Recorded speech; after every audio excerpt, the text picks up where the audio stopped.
گی. اب یہاں پہ تو یہ نہ کہ نبی کی اولاد جو ہے، اب ایک نبی جو ہے اپنی اولاد کو نہ بچا سکتا، معاذ اللہ ثم معاذ اللہ، یہ نبی پہ تان ہے، یہ اعتراض ہے نبی پر، یہ نبی پر نہیں اللہ پر اعتراض ہے. اور جو اللہ چاہتا ہے بہتر کرتا ہے.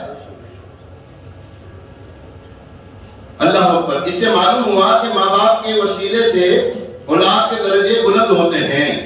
حضور پرنور شافعی یوم النشور صلی اللہ علیہ وسلم کی اولاد نبی نہیں مگر حضور علیہ السلام کے ساتھ جنت میں ہوگی. وسیلہ ثابت ہوا. اور یہ بھی ثابت ہوا کہ مومن کے چھوٹے بچے جنتی ہیں. مسلمان کا اگر چھوٹا بچہ دنیا سے رخصت ہو جائے تو وہ جنتی ہے. اللہ اکبر. اور یہ بھی معلوم ہوا کہ جنتی آدمی اپنے بال بچوں کے ساتھ جنت میں رہے گا. اگر اس کی بیوی دنیا سے رخصت ہو جاتی ایمان کی حالت میں، شوہر بھی ایمان کی حالت میں رخصت ہو جائے تو جنت میں میاں بیوی اکٹھے رہیں گے. ایسے ہی کہتے ہیں اچھا ایسا بھی ہے کہ ادھر بھی وہاں مزے میں رہیں گے، وہاں پر مزے میں رہیں گے.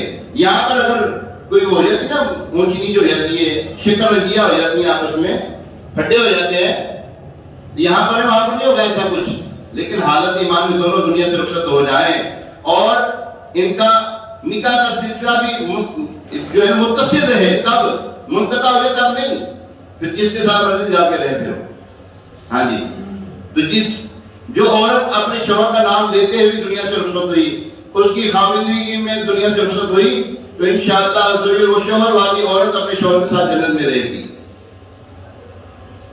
اور فرمایا کہ جنتی آدمی اپنے بال بچوں کے ساتھ جنت میں رہے گا. اسی طرح اگر باپ کا درجہ ادنا ہے اور اولاد کا اعلیٰ، تو باپ کو ترقی دے کر اولاد کے پاس پہنچا دیا جائے گا انشاءاللہ عز و جل. لہذا انشاءاللہ عز و جل بی بی آمنہ خاتون حضرت عبداللہ رضی اللہ تعالی عنہما اور حضور صلی اللہ علیہ وسلم کی اولاد حضور علیہ السلام کے ساتھ ہوں گی.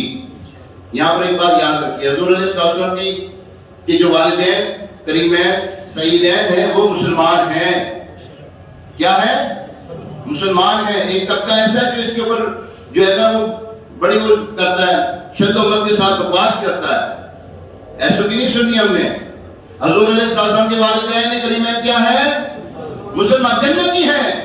والدین نبی، اونچی بولے، والدین نبی، والدین نبی، والدین نبی، ہر صحابی نبی.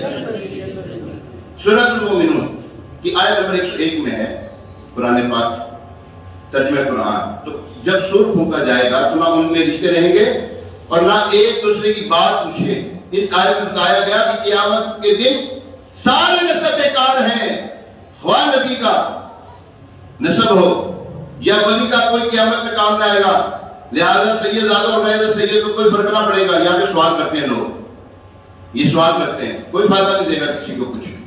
عبد المنان بھائی کوئی کسی کو فائدہ نہیں دے گا، ایسا نہیں ہے.